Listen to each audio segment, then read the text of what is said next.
Welcome back to Neil RC, guys. Look at that. He got his hat on. Yeah.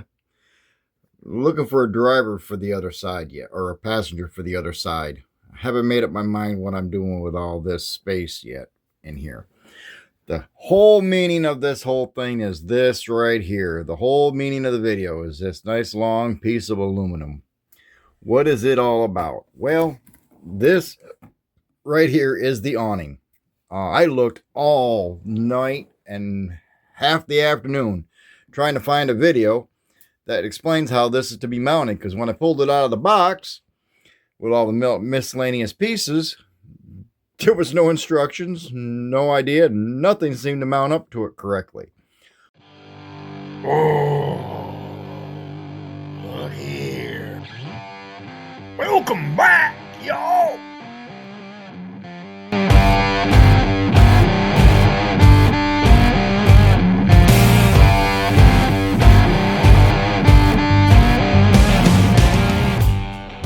So I went ahead and I found the best way to mount it for myself, and that's what I did. So there it is. I'll talk to you through it here, what I did and how I went about doing it here in just a minute. But yeah, that's what this video is going to be about, is how I installed that awning on the side of my trophy Camel trophy. And it is the Discovery Land Rover. And yes, that was interesting. I did get a hold of a few people and nobody knew what I was talking about. And the one person I did get a hold of, TJ, you know who you are, said man, I wish they would have had that when I got mine. So here we are talking about it. So anyway, these elastic straps that you see right here, all you got to do is push up on them a little bit, get a fingernail underneath there, and they pop off. That allows this door to open up this way. Your canopy then is available to roll out, and it only comes out to about that far. And then it sits down on two legs. Okay? There's also pieces inside here that fold out and crimp into that. They may have to be trimmed to fit, because not at least not this one anyway, would fully attach itself without trying to pull from the backing of the aluminum plate. So with that in mind, how'd I get it to mount on this side? What I do with the other traction board, because you see them both over here. Well, what I did with the traction board, and my mat is falling over, I loosened up the two screws that you see back here. One there and one there. There's one over here on this side also. And give me a second here. There's one there, and there's another one over here behind the jerry cans, which I just removed the jerry cans to get to it. And then I still end up having to remove the whole rack with these 4 screws that are in wood. So be careful when you're putting them in. Be careful when you're taking them out, y'all. Okay, this is real wood. It's almost like that balsa wood. So you're gonna have to be careful when you take them in and out. Don't do it a lot, kind of thing.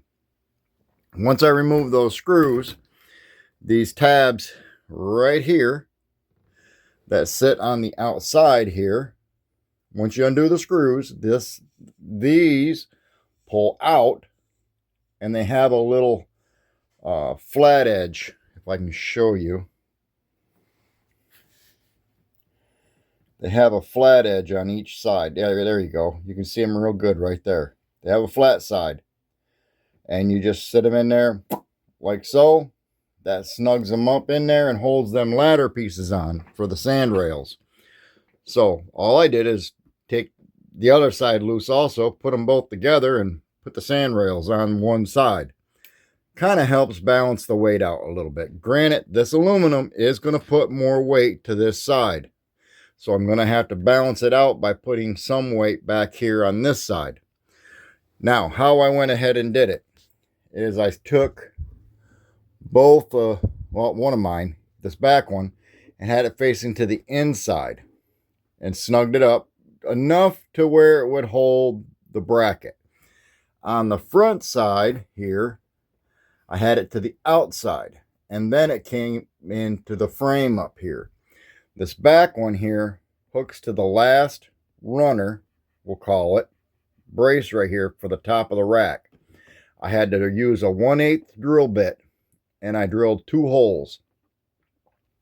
Drilled the first one first, put the screw in to got it to hold the bracket, and then I lined this up so it was as level as I possibly could, and then used that bracket and my drill bit to go in there and drill out that second hole.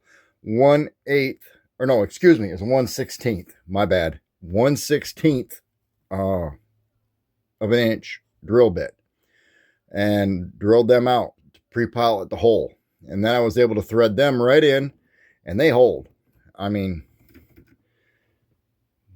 it holds very well. It's a good snug fit. You are going to have to put a little pressure on them screws to get them to go in there to bite, but once you start getting them to bite, they'll thread in there pretty good, and they have a good seat to them. On the front, on the other hand, they came with 4 of these longer screws, and I only was able to get 1 in here on the front because it's the smaller post. Okay, it's a smaller post. It's not as wide as the one back here on that very back corner. As you can tell, it goes wide, small, wide, and then small. And then of course that one there, it faces the outside. And then once I got this because they slide a little bit, the L brackets, they'll allow you to move it in and move it out to match up. All you got to do is just match it up to a post, tighten them up to where they're both where they need to be, and then you can, I reached in here from this side right through here with the drill bit and drilled that one out, and that's when I was able to put the screw into that one. Once that was done, then I was able to firmly mount everything, as you can see, and it works quite well.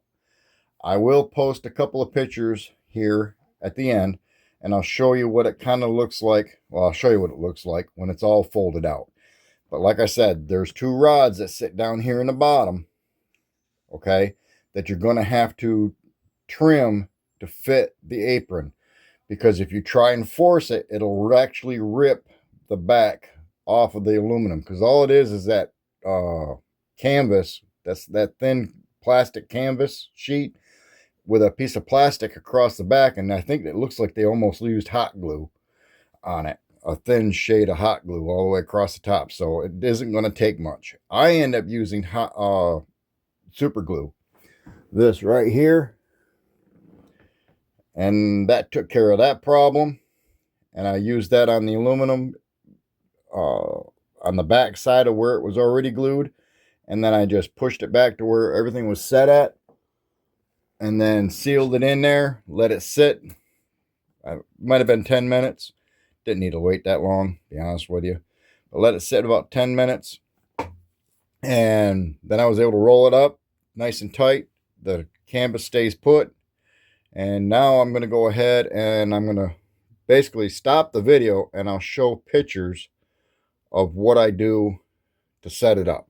All right. So thank you again for coming by and seeing Neil RC. This is the only video you're going to find on any website that shows how to mount that thing, or talk you through it anyway, and shows what it looks like when it's set up. There's nobody else out there that has a video that I have been able to find on YouTube, Facebook, Instagram, all social media. I even went through Google, and what it would do is it pulled up campers. Full-size livable campers, awnings. And then you've also seen the full size of these, you know, the ones you would actually drive up and down the road. Yeah, you saw the full size of these and them mounting them, but you never saw anything RC related with this particular setup. So this is going to be the only channel, the only place you're going to find that video for. So hopefully this video will take off with that episode. So I'm going to show you some videos of what I did as far, or photos of how I'm taking this apart here and here with the slips, and then I'll show it with it folded up, and then I'll show it with it being pulled out and set up. So thank you again for stopping by Neil RC. We're gonna let this video short video, less than 15 minutes. End it here.